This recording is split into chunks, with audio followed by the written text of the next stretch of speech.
Yes, Mr. Chair. Teka muna, sabi mo hindi ka pa nakapag-umpisa eh. Ano yung sinasabi mong project? Ano ko lang siguro, bagitin ko lang.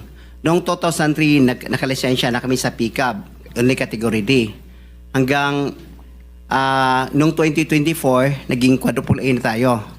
Pero dumaan pa kami ng single A noong 2011 hanggang nag-triple A tayo ng 2017 hanggang naging quadruple A tayo ng ng 2024.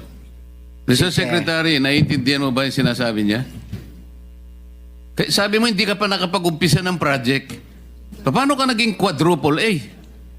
Ang ano ko lang, Mr. Che, yung sinasabi kong 1992 is highway pa yon. Yung nakita niyo yung highway. Hindi natin pinag-uusapan yung hardware mo. Ang pinag-uusapan natin, flood control projects. Tinatanong ka